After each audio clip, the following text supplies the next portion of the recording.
கிறிஸ்துவின் வெளியேற பெற்ற நல்ல நாமத்தினாலே இதை பார்த்து கொண்டிருக்கிறதான ஒவ்வொரு தெய்வ ஜனங்களுக்கும் இயேசு கிறிஸ்துவின் அன்பின் வாழ்த்துதலை தெரிவித்துக் கொள்கிறேன்.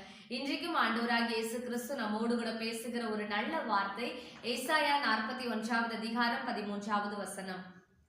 உன் தேவனாய் இருக்கிற கர்த்தராகிய நான் உன் வலது கையை பிடித்து பயப்படாதே, நான் உனக்கு துணை நிற்கிறேன் என்று சொல்லுகிறேன்.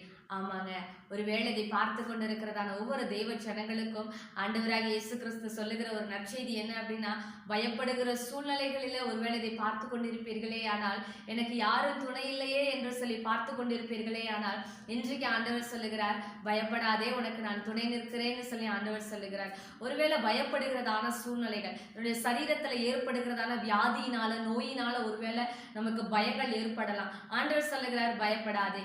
ஏன் பயப்படாதன்னு சொல்றாருன்னா, உன் வலது கையை பிடித்து ஆண்டவர் சொல்லுகிறார். ஒவ்வொரு தேவ ஜனங்களுடைய கரத்தையும் ஆண்டவர் அவருடைய வலது கையினால் அவர்களை பிடித்து அவரை நடத்துகிறதுனால ஆண்டவர் சொல்லுகிறார், பயப்படாதே அப்படின்னு சொல்லி. ஒருவேளை எப்பேற்பட்டதான பயப்படுகிற சூழ்நிலைகள் நமக்கு வந்தாலும் நமக்கு பயம் வேணாங்க. ஏன்னா ஆண்டவராகிய இயேசு கிறிஸ்து நம்முடைய வலது கையை பிடித்து நடத்துகிறதுனால, நமக்கு துணை நிற்கிறதுனால நமக்கு பயப்படுகிறதான சூழ்நிலைகள் இருந்தாலும் நீங்க பயப்படாதீங்க. ஏன்னா ஆண்டவராகிய இயேசு கிறிஸ்து நம்மோடு கூட இருக்கிறாருங்க. அவர் பயப்படாதீன்னு சொல்லுகிறது மாத்திரம் அல்லாதபடிக்கு நம்மோடு கூட துணை நிற்கிற தெய்வமா இருக்கிறாருங்க. ஒருவேளை அந்த அப்படிப்பட்டதான சூழ்நிலைகளில பயம் உங்களுக்கு வந்தாலும் நீங்க தைரியமா இருக்கலாம். ஏன்னா ஆண்டவராகிய இயேசு கிறிஸ்து நமக்கு துணை நிற்கிறவரா இருக்கிறாருங்க. ஒருவேளை அவர் சொல்லுகும் போது, நம்ம செபிக்கும் போது மட்டும்தான் நம்மளுடைய கூட இருப்பாரா, மற்ற நேரங்களில் அவர் நம்மை விட்டு கடந்து போய் விடுவாரா அப்படின்னு கேட்கும் போது இல்லைங்க. ஏன்னா ஆண்டவர் சொல்லியிருக்காரு, நான் உன்னை விட்டு விலகிறதும் இல்லை, உன்னை கைவிடுகிறதும் இல்லைன்னு சொல்லியிருக்கிறாரு. அப்போ ஆண்டவர் உனக்கு நான் துணை நிற்கிறேன்னு சொன்னவர் மட்டும் நமக்கு துணை இல்லாம போயிடுவாரா? ஒருவேளை நம்ம ஆண்டவரை விட்டு நம்ம விலகி போனாலும் ஆண்டவர் ஒரு நாளும் நம்மை விட்டு விலகாத தெய்வமா இருக்கிறாருங்க. அதனால பயப்படுகிற சூழ்நிலைகள் இருந்தாலும் நீங்க தைரியமா சொல்லுங்க, பயப்படாத. பயப்படுகிற சூழ்நிலையை பார்த்து நீங்க பேசுங்க. ஏன்னா பயப்படாதபடிக்கு ஆண்டவர் நம்மோடு கூட துணை நிற்கிற தெய்வமா இருக்கிறார். இன்றைக்கு நம்ம ஆண்டவரை பார்த்து சொல்லலாமா, ஆண்டவரே, நாங்க தான் உங்க விட்டு தூரம் போறோம்ப்பா, ஆனா நீங்க எங்களை விட்டு ஒரு நாளும் தூரம் போறதே இல்லை ஆண்டவரே. இப்படிப்பட்டதான சூழ்நிலைகள் எங்களுக்கு இருக்குப்பா, நீர் எங்களுக்கு பயப்படாதபடிக்கு எங்களோட வலது கையை பிடிச்சு நீங்க எங்களுக்கு துணை நில்லுங்க ஆண்டவரேன்னு சொல்லி ஆண்டவர் கிட்ட கேட்கலாமா?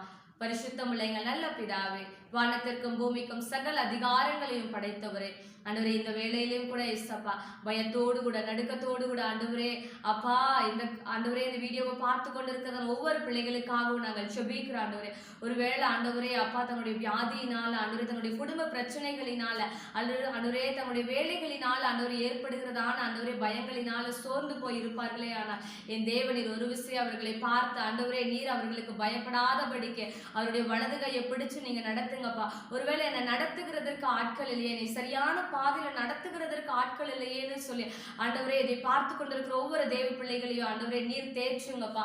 ஆண்டவரே நீர் அவர்களுடைய வலது கையை பிடிச்சு நீங்க நடத்தி ஆண்டவரே துணை நின்று நீர் நடத்துங்கன்னு சொல்லி உங்க கரத்துல நாங்கள் ஒப்பு கொடுக்கிற ஆண்டவரே. ஒரு நாளும் பிள்ளைகளை விட்டு விலகாதபடிக்கு ஆண்டவரே நீர் பிள்ளைகளை பாதுகாத்து நடத்துங்கன்னு சொல்லி உங்க கரத்துல ஒப்பு கொடுக்கிறேன். நீர் ஆளுகை செய்ய பொறுப்படுங்க. இயேசு கிறிஸ்துவின் மூலமா ஜெபிக்கிறேங்க ஜீவனுள்ள நல்ல பிதாவே. ஆமென், ஆமென். God bless you. God bless you.